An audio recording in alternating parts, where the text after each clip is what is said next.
Hello everyone, you join us here with the Fiat 500e. This is new for the American market. It's been on sale in Europe for a little bit. We're going to go top it off here at this Tesla supercharger. We just recently charged at the supercharger up to around 60 or 69 to 70%.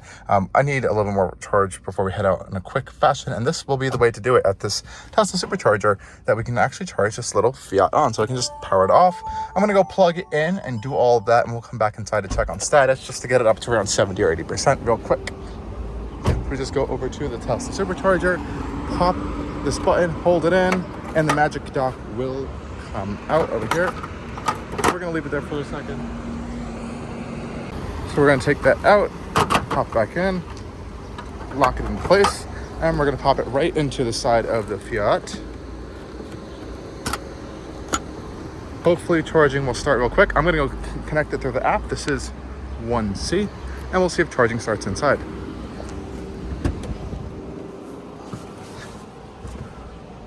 Hey guys, so we're inside the Fiat 500, and it appears that everything seems to be working with charging so far. It says the vehicle is indeed charging, which is nice, and hopefully we'll see a little more information here. Yes, charge port door open. I'm going to clear that message, and we'll see it says estimated time to 80%, 11 minutes from 65%, and estimated time to 100%, an hour and 4 minutes. So this is a pretty tiny battery pack. It's only around 44-ish kilowatt hours, and it's also around a 400 volt battery pack. So it's not, again, a lower voltage battery pack, but what it means here is that this vehicle shockingly actually charges pretty quick. So it can do around 0 or 10% to 80 in around 30 to 35 minutes, just because it's just not that big, which I think is a really great touch here. Now, in terms of information here, this is pretty much what we'll be seeing in terms of charging here. So we're going to just charge to 80%, maybe hopefully a little bit over that. You can see our different gauges here. And we can actually cycle through a whole bunch of different information and gauges here. And there's really nice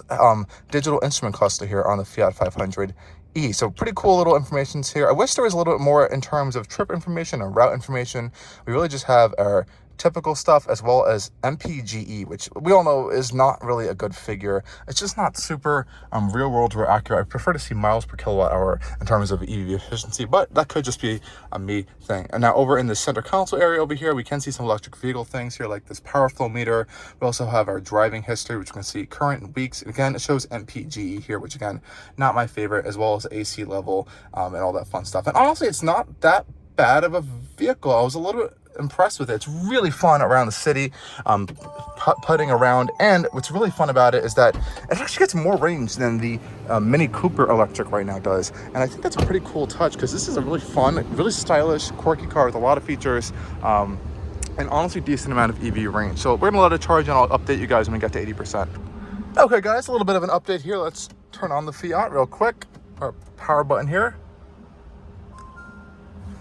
And we see we are now at 87% state of charge, so we've definitely gone up quite a bit. Though the interesting thing now is that the car is only now pulling 11 kilowatts into the vehicle. Now I can see that through the Tesla app. Not too sure how I would be able to see that from here actually. So again, good EV information, not the best amount of EV information I've seen so far. Though, anyways, I think it's been charging pretty good and long enough. We now have 130 miles of range almost. I know around 100% we'll get over 150 miles of range, which is not bad for such a tiny battery pack, such a tiny EV. I'd love to see or try to calculate the efficiency numbers in miles per kilowatt hour, because this thing honestly I feel like it is pretty efficient. So I'm going to stop at just around here. We've only spent, I think, $5 at this Tesla supercharger. All right, let's go unplug it together, and we'll see how that process looks. I'm gonna jump over this cable. Don't recommend doing that, but again, pretty easy to unplug from the Tesla supercharger. We have little indicator lights here to see our battery state of charge as well. Actually, really nice setup here, so very easy to unlock and stop charging. Just press the magic connector and then pop that right back in there. A lot of you guys have had questions about what the hell the magic connector even is. As you can see now, it's in there. The Tesla charger just is regular now. You can see the magic connector, it locks into place. It locks into the Tesla supercharger. You can hold this in and lock it in like this, and it should come out together like that. That's pretty much how you use it. Otherwise, it just defaults back to the regular Tesla charger here. Let's pop in these covers for the charge port here. A little bit of a messy cable management situation, but otherwise works pretty well. And we can hop off now in our 500 EV on a short little 40-mile road trip. Almost might be 80 miles, and we'll see how much range we end up with at the end of this trip.